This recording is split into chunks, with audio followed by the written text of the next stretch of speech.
Capitol Hill and what's going on with his campaign briefly, and then ask a few questions that we have. And hopefully we can be semi-brief so we can give everyone a chance to take a picture and maybe get a quick autograph. I know it's important to everybody. But he's got to be out of here not too long. So, Congressman Paul.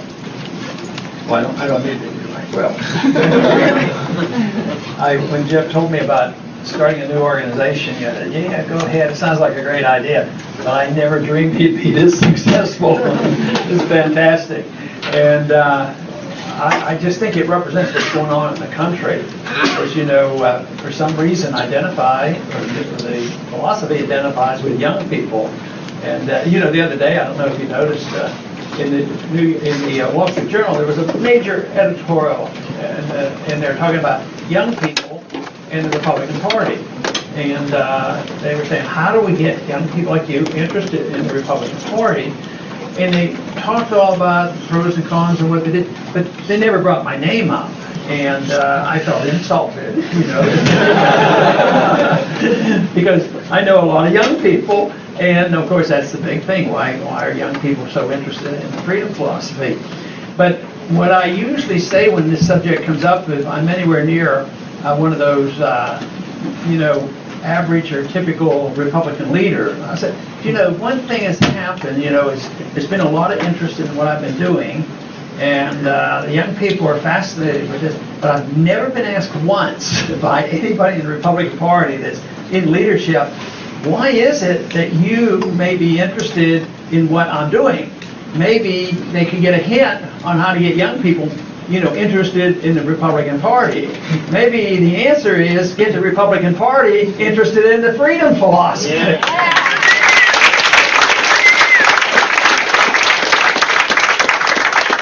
And I think that's what happens. That's what is happening. And I have been fascinated that so many have joined and very pleased. And I think that over these last several years, it hasn't been just the college people, the students, but even in early teenagers. And maybe some of you were in that category, 3, 4, 5 years ago, got interested. And young people coming into the office just really fascinates me because they're reading von Mises and they know about the Fed and all these things that a few years ago it would be just a total dream. So I am very pleased with what Jeff's been doing and what the organization has been doing. And so often, Jeff, when these young people come in the old days, parents would take their kids, to Washington as a civic tour, and sort of drag them in. This is your congressman, beat your congressman, and no real interest in know what I was doing. But now these 14, 15, 16, 17-year-old kids come in dragging their parents in. And what I find fascinating, it may have happened with one of you, that the young person got interested, understood what was going on, and with a little help with YouTube and a few other things like that, and they insist that their parents take a look at it, and they win their parents over. And at times I kept thinking, well, would the parents be just a little bit embarrassed, that their 15-year-old is teaching them something about why you ought to look at the Federal Reserve and why we don't need all these senseless wars? But that isn't the case with the parents. The parents always seem so delighted that their child has been interested enough to look into it and study it. And even if they did teach the parent to look at these, so there's something very special going on, and I'm delighted to identify with young people. The other day they asked me about this on one of the programs. I said, well, it's okay. It's a young idea. Freedom is a young idea, and maybe it's appealing to young people. And freedom is a young idea. Really, the testing of freedom, when you look at the history of mankind, which is probably recorded history somewhere 5,000 or 6,000 years of really understanding what history is all about, we've probably only had a couple hundred years of it. And I'm afraid that we've been going in the wrong direction in the last 100 years. So it isn't like we have to invent anything new. We have to look at what we've had, refine it, and work on it and improve it. Because I don't think it's ever appealing that we have to go back. A lot of people say, well, yeah, Ron Paul would be a good candidate if it was the 18th century. But I don't like that attitude. I don't even use the term, I want to go back to the gold standard. Well, we had a gold standard, but it wasn't the perfect gold standard. It was a messy gold standard. It was bimetallism, and it didn't prevent the Fed from being created, and it wasn't as market oriented. So there's a lot of things that can be done to improve monetary policy and improve on the principles of liberty. The biggest challenge for all of us today is to not come across as not caring about people, and that is not. I think I sort of understand that, because some who have believed in libertarianism and ideas of individualism have been rather callous about their fellow man. And I don't think that we can sell it, even if it's just for a practical reason. You can't sell what we believe in if you don't have compassion for your fellow man. And that's not difficult, because when you compare, a socialist economy or a Keynesian economy, it ends up the way we were having today. People losing their houses, and we're having inflation, and it's a real mess. So if you understand the freedom philosophy, yes, it's self-centered, because I personally want my freedom. There's nothing wrong with that, and yet the benefit from it is it really is the productive system, and then a generous society and a compassionate society certainly mellows the difficulties that happens in any society. But if we start off by giving up on the fact that there has to be a safety net, and you start off with helping that 1% that needs some help, what usually happens is that 1% grows. When you give in and say the 1% needs government authoritarianism to redistribute wealth and tell people what to do with their money, you've sacrificed 100% of the principle, and then it leads to what we have. A little bit of taxation leads to a lot of taxation. A little bit of redistributing wealth leads to a lot. And the redistribution of wealth doesn't help. It doesn't really accomplish taking from the rich and giving to the poor, which they pretend. It ends up taking from the poor and the middle class, destroying the middle class, and bailing out the very wealthy. And this last bailout is such a demonstration of this. All the liberal programs to make sure everybody had a house, and all the credit created by the Fed to make sure that there's easy credit, was all designed to help the poor people own a house. And a lot of people did own their house. But it was all an illusion. It was based on debt and malinvestment and just a system that couldn't be sustained. The people who made out a lot were builders and mortgage people and all the rest. And then they started into the speculating and the derivatives, and the whole thing went haywire. They went bankrupt. So what happened? The government comes along. So all those compassionate liberals and others come in and said, oh, we got to help these people, because if we don't take care of them, it might hurt us. So they take all those bad assets and buy them with money they create out of air. So the bad guys get bailed out, and the American people get dumped on, and then they wonder why the middle class is getting wiped out. But it is a characteristic of when you destroy a currency, you systematically destroy the middle class. And if you have a market economy, if you have sound money, the middle class grows and becomes wealthier, and we've experienced that in our country. But now, in these last 10 years, it's been shrinking, these last 4 years especially. So there's reason for us to defend the freedom philosophy. Number one, everybody ought to want to be free, to live their own life, because you have a right to your life, it's a right, and a right to your liberty. And of course, along with that, you ought to have the right to keep what you earn. So this is awfully appealing. But when you see this, it also provides the greatest prosperity. And if you blend this into the important issue of sound money and also the foreign policy, you can put it together and say that the maximum opportunity and chance of us achieving peace and prosperity has to be through a freedom system. And yet today, the worse the economy gets, the more wars we have. And one of the worst things that many of us have been taught, and you probably have heard it in your schools and your so-called economic classes, but the Depression ended when we got into World War II. Don't ever let them tell you that. I remember World War II, and the Depression didn't end. Matter of fact, what we had at home was a lot less because everything was rationed and no new automobiles. And yeah, they said the unemployment rates went down. People were fully employed. Yeah, millions were sent overseas and got shot at, and many of them killed. That's a heck of a way to end the Depression.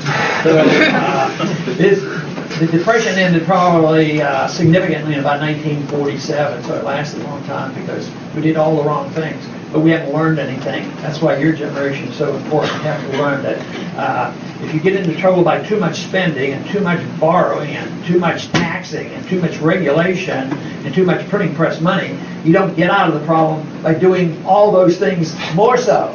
You know, they said the interest rates were too low too long. They were like 1% and 2%. So we get into the crisis, so what the Fed do? Lowers it to 0. And they think that's going to get them out of the trouble. But over on the Hill, it's the same old thing. They're fussing and fuming, but they won't admit the country's bankrupt. How are they going to decide on some law that's going to pass to get an agreement where you're going to raise the national debt limit, and in the future they're going to instruct people to cut back? And that I don't think it has anything to do with reality, because when a country gets this much in debt, the bankruptcy is inevitable. The only question is how they default on it.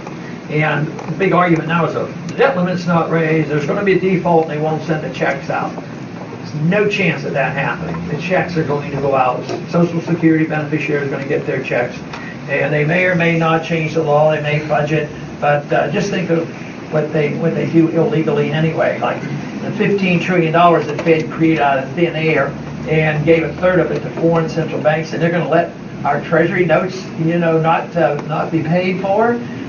But the default that will be decided, that will be looked for, and that will be paying off all the debt with bad money, and the government will just default and devalue the currency, and that'll ruin the value of the dollar, and they'll pay everybody what they owe.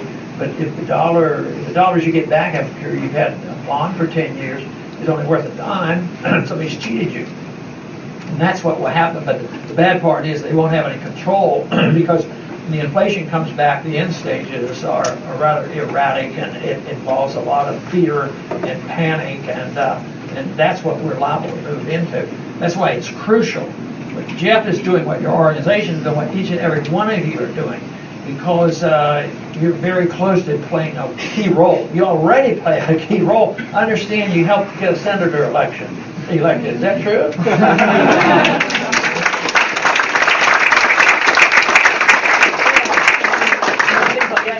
You're very much involved, but you'll continue to be involved. And the other thing is I hate to have to tell you this, but you have a bigger burden than most people, because most people go through life oblivious to issues.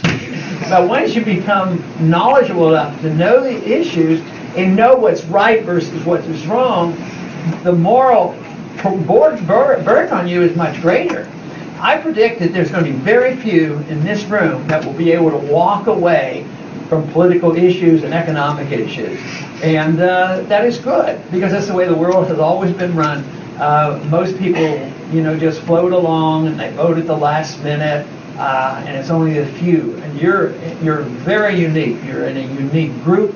You're at a unique time, and you have a unique responsibility. When young people come to my office and ask, they're really enthusiastic, but they come up with a question frequently they ask, and they say, well, how can I be a congressman? And I usually tell them, don't even try. It's okay to be a congressman, but that shouldn't be your goal. Because if that is your goal, they want to know the technique of how to raise money and how to organize and what you have to do and which groups you support. I think that's a distraction. What you want to do is learn, understand how to defend our positions, how not to come across cold and uncaring about people, how the monetary system works, and why non-intervention isn't isolationism, why the people who criticize us for isolationism are the ones who are always wanting to put sanctions on countries and not even allow people to trade with certain countries and doing exactly the opposite. You have to have those answers. So education is key. And then if you're well educated and you want to participate, the one thing is, in a room like this, there's a lot of people who will stay very much involved in direct politics and running for offices and supporting other candidates. There's a lot of other people that might want to be teachers, and they might want to be involved in journalism. They might want to be involved in, on TV, and of course the internet is available to us. And the other day somebody asked me, they were doing one of these special features, and they said, "What question has never been asked by a journalist?" And I said, "Well, I had to think for a minute. I don't know." I said, "But I know a group of questions they don't ask." And I sort of, it was a young person. I said, I didn't want to blame her for not having asked that question. I said, but I'll tell you what frustrates me is journalists never ask questions where they fully understand what a free market is all about, or have heard of Austrian economics, or why you need a gold standard, or why we need these things. If somebody trained in that and gets into journalism, that's pretty valuable. So that's what will happen. I predict there'll be very few of you who will be dropouts. So you're going to be involved, and you're going to be uncomfortable if you don't do it. But you have to figure out. But in the meantime, being involved like this and study and understand how practical politics works is fine. But you're also at the age, you're way ahead of where I was at your age, because when I was in college, I wasn't much interested and worried about getting into medical school, and it wasn't that much available to us. But now the conditions are so different, and it's crucial that you stay involved and if you have the understanding, there'll be a place for you. That is for sure. There will be a place, and you might not know where it is or what will do. But, in the meantime, you also have a personal obligation to yourself and to your family and for friends and neighbors. And as times could get rough, so you need to know how to take care of yourself. So it is good to be in politics, but you still have to make a living if necessary, and times could be tough. And I feel so fortunate that I was able to practice medicine and make a living. At the same time, I was able to participate in politics and in economics. And my main attraction was dealing with economic policy that sort of led into a political career, so to speak. But anyway, I want to just congratulate you all. Thank you for your support in the past and in the future. The campaign that I'm currently involved in seems to be doing very, very well. I think we're way, way ahead of where we were before. And there'll be an important event on August 13th. And that's the straw vote in Ames. And it should be where we do well, because so many of you helped. Any of you ever been to CPAC? You know how it works, don't you? And they'll come up and they'll say, "Well, you're not rated here, you're not up at the top." And so I said, "That's true. Right now, I'm not at the top. But I'll tell you what, I'll compete with any other candidate for the enthusiasm, for the supporters of our philosophy, and I thank you." Thank you.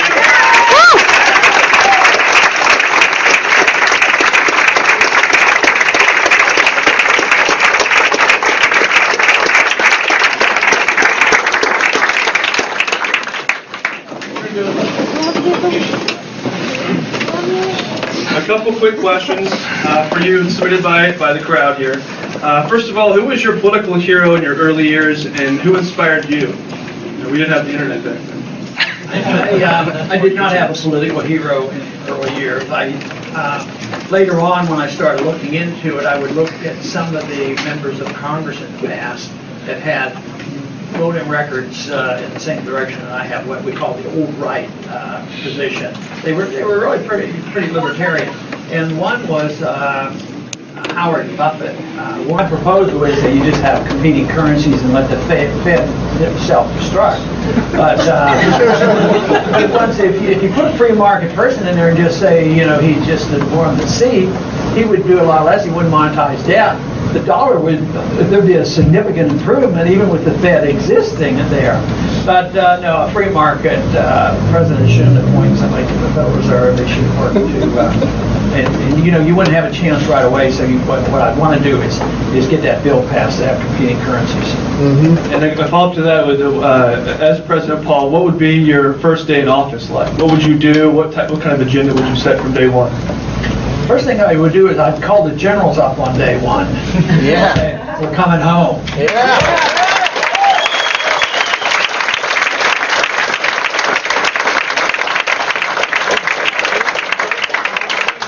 You don't need congressional approval. Moving the troops around is a legitimate executive order.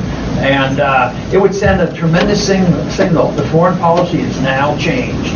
And the troops are coming home. I think it would help the whole psychology of the economy, because all the money these troops have been spending overseas would be spending their money here at home. And it'd be nice if you came home in a week. It might take a little bit longer. You have to get the ships over there, to get the ships back.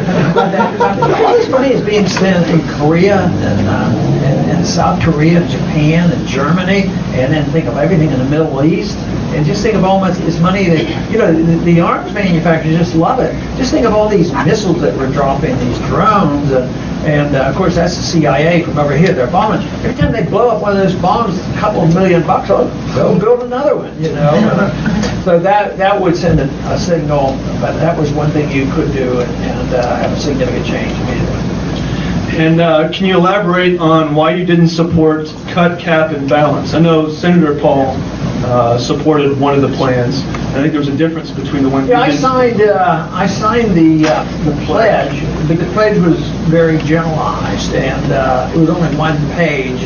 You want to cut a significant amount, and you're not going to raise any spending, and then you would vote for a balanced budget if I signed that. But it didn't say anything about raising the national debt. I'm just opposed to raising the national debt. I'm not going to raise the national debt. I didn't vote for any of the spending, so why should I encourage them to even spend more? So I didn't like the raising the national debt. And most of the other things were in there.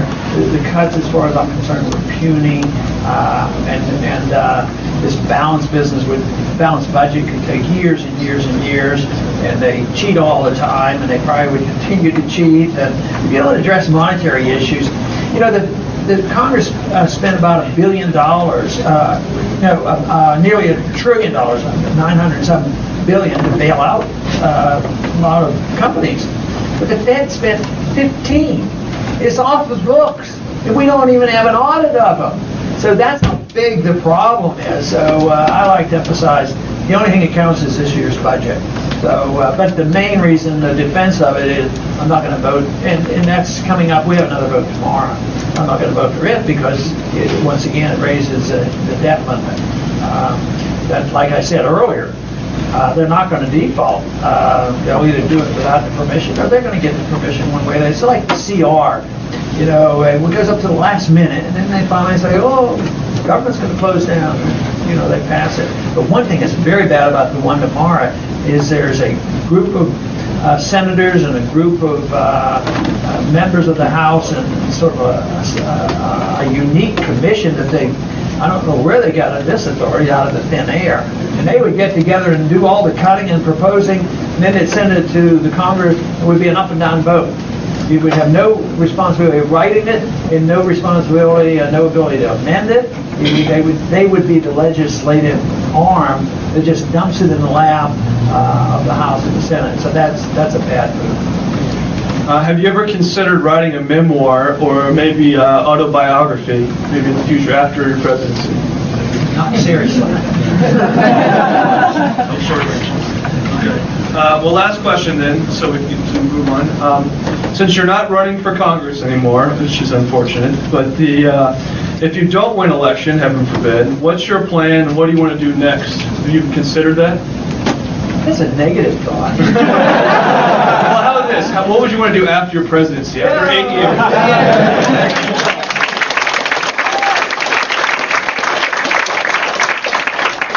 Consider retirement. Yeah, but I'll always be involved one way or the other. And I've always said that no matter what I've been doing, whether in office or out of office, got out of office because I didn't want to stay here. And even though the organization is relatively new, which is closely related to your organization, and that is Campaign for Liberty. Everybody should be campaigning for liberty. That is the purpose of all political activity, is the preservation of liberty. If we have that, we don't have to worry about tomorrow. Tomorrow will take care of itself. Well, thank you very much, Tom.